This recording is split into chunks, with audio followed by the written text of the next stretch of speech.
Hey guys, it's Aaron, and I wanted to take this opportunity to just talk about maybe something that you've used and you've been using for a while.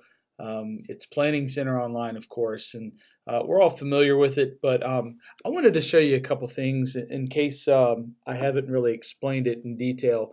I use Planning Center um, as the primary source for all of planning for our services. This is where I put most of our resources. Actually, all of our resources, everything that I've developed for the worship team is here. And I just wanted to walk you through a couple things in case you don't know. So if you're on a computer, I would recommend you get on a computer and actually open this page up because you'll be able to see things in a little bit greater detail. Um, of course, we know that when we look at this screen, this is the order of service for this upcoming Sunday, and there's a lot of things that you can look at here. My view might be a little bit different than yours because I can edit a lot of stuff, and some of you only have access to view things. But regardless, I'm going to show you a couple things here that might help you in your preparation. So the first thing is you'll see over here on this top right, it says rehearse. This rehearse option gives you access to the music stand feature, which basically allows you to have a virtual music stand, and you can just swipe right or swipe left on your phone or your tablet, or hit the next button on your arrow keys on your computer to see these documents and not have to print them out, and it really saves on paper. The media player is really cool because it One, two, has three, basically four. all of the YouTube videos that I've uploaded for each individual song in order. So I know some of you might actually create a playlist on YouTube, or you have several windows open on your phone and you just go there. That I just recommend you go here. You can set up a couple different things as far as volume. You can set it on a loop if you want it to loop. So this is the harmony video for This Is Amazing Grace. It's a really useful tool. The second thing I want to show you, if I can close this out, is on each of these songs there are attachments and there's notes and things like that. So the first thing I'm going to show you is our notes. So for each of the individual songs, I've included notes and sequence info, and some of this stuff probably needs to be updated. But I build this into every song. My goal is to have a lot of notes on each individual song, so that way you know ahead of time what's expected of you.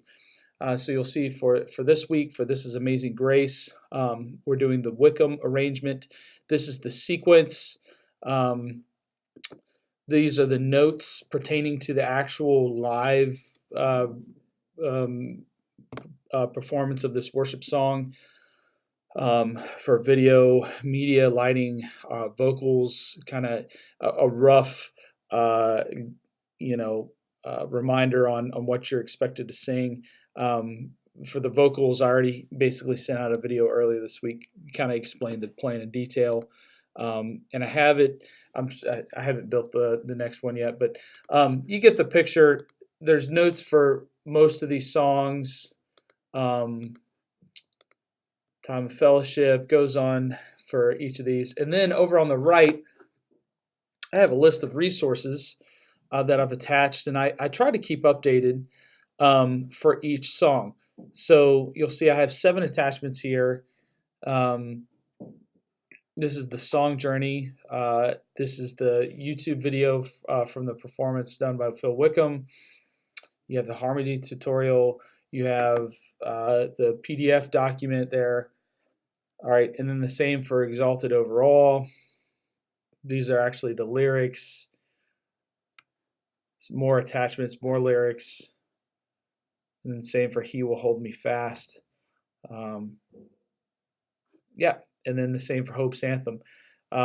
So I just wanted to put that out there because I'm not sure that everybody knows that all these resources are available.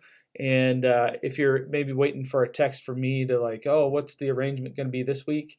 Go to Planning Center, and that's where you're going to be able to find the most up to date information, or mostly most up to date. I try to get around to it. Sometimes I miss it, so I apologize. The other thing I wanted to show you is that we have a media archive. So you click up here on the top portion. Plans is where you're going to see all of our plans. You're going to go to media. And here is all of the media that I have currently stored. I have some interesting stuff stored here. I have a music frequency cheat sheet, a lot of our countdown videos. That's funny. That's the video I sent you guys before I even came here. And then I'm trying to look for it. Hopefully I didn't take it down.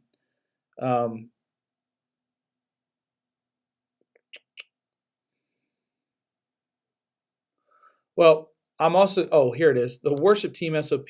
I have pre-service checklist, the media service checklist, the BCC worship team SOP. That's the document I created over a year ago that kind of explains our policies and procedures, our core values, our beliefs, my philosophy on worship, some statements about worship. I'm going to be updating these checklists. One thing I realized with all these automated systems that we have, that creating a checklist is absolutely necessary in case somebody does get sick on a Sunday morning. So this last Sunday, I was just kind of itemizing all the things that I do before you guys get here at 9 o'clock on a Sunday morning. And there's a lot. And I think I would be doing a disservice to you guys in case I get sick or I'm not even able to be here on a Sunday morning if I didn't write out exactly what needs to happen before a service, so that way, obviously worship is interrupted, it's distraction free, and we can facilitate an atmosphere where we encounter Jesus. So yeah, that's basically it. And the last thing, as just a thought for the day, as we're talking about worship and stuff, for your spiritual enrichment. I listened to a podcast by a group called Worship Leader Problems, or Worship Probs. And I think I've mentioned that to you guys before. They have this really interesting podcast. It's funny, but it's also enriching. And one of the things that was used, one of the phrases that was used in this discussion this morning, they were talking about the approach to preparing for worship, and you guys kind of know my stance on that. We want to bring excellent worship before God. I'm a big believer in memorization, and these guys are too. And one of the words that they used was they want to create a culture where the musicians and vocalists have this unconscious competence. And what they were trying to say is that because the most important thing we do in worship is giving our praise to God, giving our souls, our lives, everything that we are that makes us human, we give that over to God. It's very difficult to do that when we're having to think about lyrics, or we're having to think about a particular note to play, or we're reading off a chord chart. It's very difficult to do that. You can do that, but the goal is to get your mind solely focused on God. And what better way to do that than through memorization, where you already know those harmony parts so well that you don't even have to think about it, and now you're just pouring your heart out to God. And a byproduct of that is that you're doing your skill set competently, and you're doing it well for the Lord. And so that's my encouragement to you guys as we continue to press into 2019. Keep up with the memorization. It's not just about the technical aspect. That is absolutely not the thing that I think is most important. And I want to be clear, as much as I value good music, what I care the most about is the heart of worship.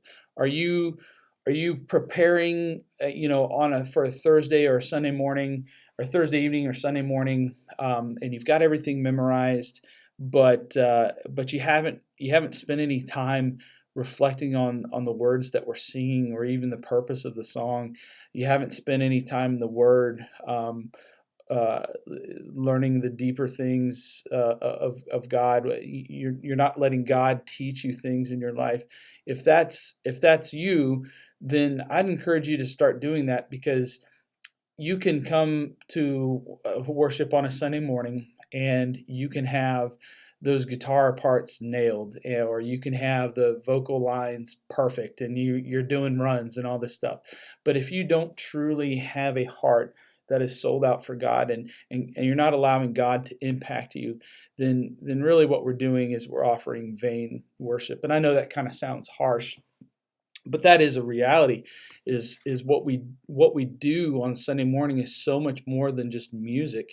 If it is just about music, um, then it's not church, in my opinion, and it is a rock concert. And of course, we don't believe that. Nobody believes that. And it's so easy to just kind of slip into the musical excellence part, and not think about the real reason why we worship.